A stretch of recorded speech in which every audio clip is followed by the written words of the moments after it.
STV news కు స్వాగతం. సంగారెడ్డి జిల్లాలోని పటాన్చెరు నియోజకవర్గ పరిధిలో ఉన్న భారతీ నగర్ డివిజన్లోని ఎల్ఐజీ కాలనీ సర్కిల్ వద్ద నీట్ పరీక్ష పేపర్ లీకేజ్ ఘటనపై నిరసన వ్యక్తం చేస్తూ ఆందోళన చేస్తున్న విద్యార్థులపై కేంద్ర ప్రభుత్వం పోలీసులను ప్రయోగించడాన్ని తీవ్రంగా ఖండిస్తూ కాంగ్రెస్ పార్టీ ఆధ్వర్యంలో క్యాండిల్ ర్యాలీ నిర్వహించారు. కాంగ్రెస్ పార్టీ అధ్యక్షుడు రవీందర్ ఆధ్వర్యంలో జరిగిన ఈ నిరసన కార్యక్రమంలో వివిధ పార్టీల నాయకులు, కార్యకర్తలు, విద్యార్థులు పెద్ద సంఖ్యలో పాల్గొని చేతుల్లో క్యాండిల్ లైట్లు పట్టుకుని కేంద్ర ప్రభుత్వానికి వ్యతిరేకంగా నినాదాలు చేశారు. ఈ సందర్భంగా కాంగ్రెస్ పార్టీ అధ్యక్షుడు రవీందర్ మాట్లాడుతూ నీట్ పేపర్ లీకేజ్ దేశవ్యాప్తంగా లక్షలాది మంది విద్యార్థుల భవిష్యత్తుతో చెలగాటమాడిన ఘటన అన్నారు. తమ హక్కుల కోసం శాంతియుతంగా నిరసన వ్యక్తం చేస్తున్న విద్యార్థులపై పోలీసులు ప్రయోగించడం అత్యంత దురదృష్టకరమని, ప్రజాస్వామ్య విలువలకు విరుద్ధమని విమర్శించారు.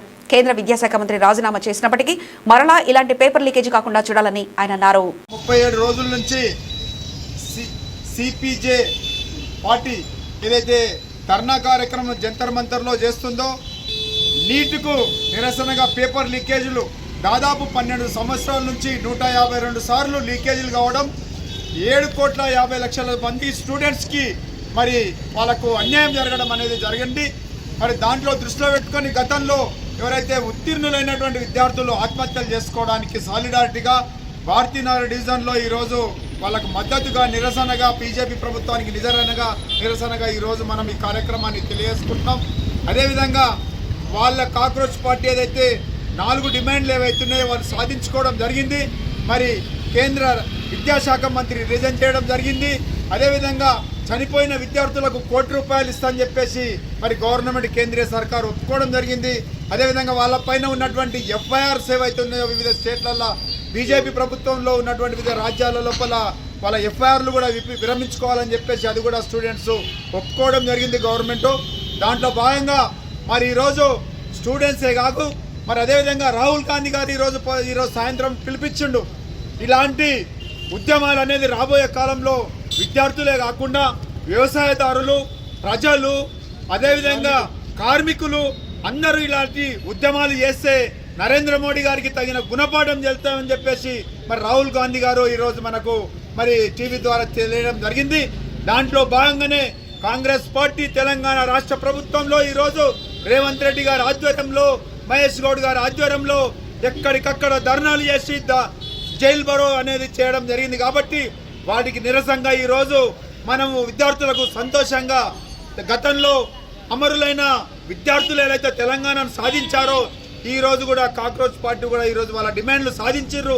రాబోయే రోజుల్లో కూడా మన దేశంలో ఉన్నటువంటి సమస్యలను అన్ని వర్గాలు ఏకమై మన సమస్యల్ని నెరవేర్చుకోవడానికి కేంద్ర ప్రభుత్వం కూడా తీవ్రంగా నిరసనలు తెలియాలని చెప్పి తెలియజేసుకుంటూ మరి ఈరోజు ఈ అవకాశం ఇచ్చినందుకు ధన్యవాదాలు.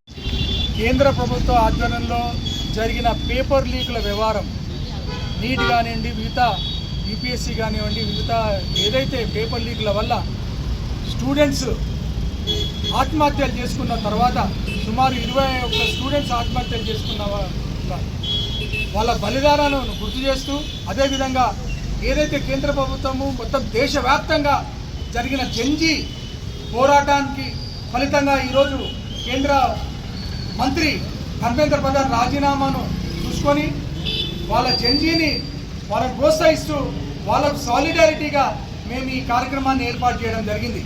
భారతీనగర్ డివిజన్కి సంబంధించిన కాంగ్రెస్ పార్టీ కార్యకర్తలు, నాయకులు మరియు ఇక్కడ పార్టీలకు అతీతంగా వచ్చిన ప్రతి వ్యక్తికి, మహిళా నాయకులు కానివ్వండి, ఎన్ఎస్యూ కానివ్వండి, మిగతా యూత్ కాంగ్రెస్ కానివ్వండి, అందరికీ ధన్యవాదాలు తెలుపుతూ ఈరోజు దేశంలో జరుగుతున్న మోడీ ప్రభుత్వ అరాచకాలకు వ్యతిరేకంగా ఏదైతే జెన్జీ పోరాటం చేస్తుందో ఆ పోరాటానికి మా మద్దతు ఉంటుందని ఈ సభాముఖంగా తెలియజేస్తూ, అదేవిధంగా ఇక్కడ ఏదైతే ధర్మేంద్ర ప్రధాన్ రాజీనామా అయిందో మళ్ళీ ఆయనను మినిస్ట్రీలో కూడా తీసుకోకుండా చూసుకోవాల్సిన బాధ్యత కేంద్ర ప్రభుత్వానికి.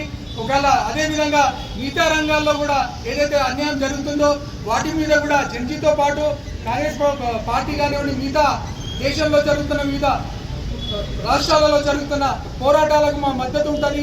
ఈ లోకల్లో కూడా మేము కూడా ప్రతిదీ పోరాటంలో మేము కూడా వారితో పాటు ఉంటామని తెలియజేయడానికి ఈ కార్యక్రమాన్ని ఏర్పాటు చేయడం జరిగింది. ఈ కార్యక్రమంలో పాల్గొన్న అందరికీ ధన్యవాదాలు తెలియజేస్తూ, ఈ భారతీనగర్ డివిజన్లో రాబోయే కాలంలో ఎటువంటి సమస్యలున్నా కూడా ఇదే టీం వర్క్తో మేము ముందుకు తీసుకెళ్తామని కోరుకుంటూ ఈ అవకాశం నేను ధన్యవాదాలు.